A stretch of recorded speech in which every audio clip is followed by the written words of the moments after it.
malalana ity mangataka aminao zahay Kristy fa ao reny olana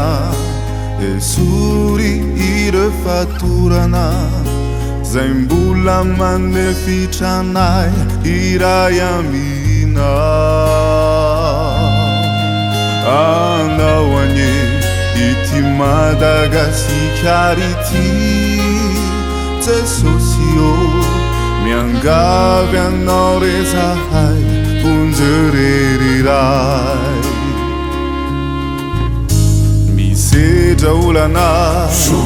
ity nosy malalana ity mangataka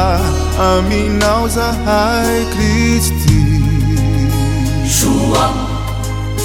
fa ao reny olana esory ireo fatorana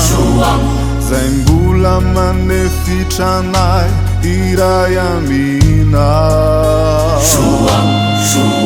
anao anye ity Madagasikara ity Jesosy ô miangavy anao re zahay ponjereriray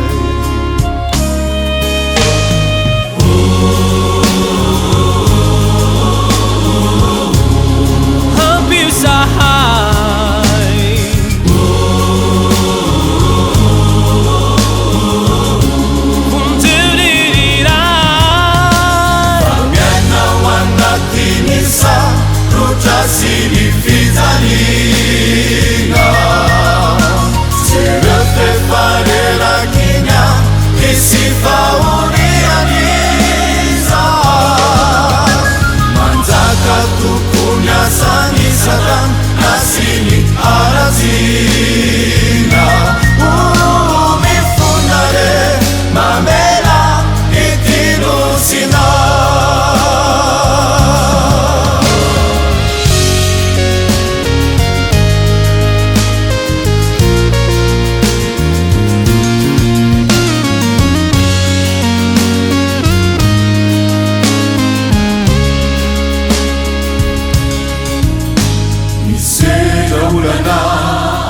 ity nosy malalana ity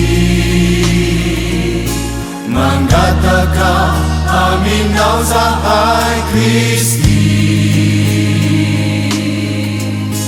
fa ao reny olana esory ireo fatorana zay mbola manefitranay iray aminao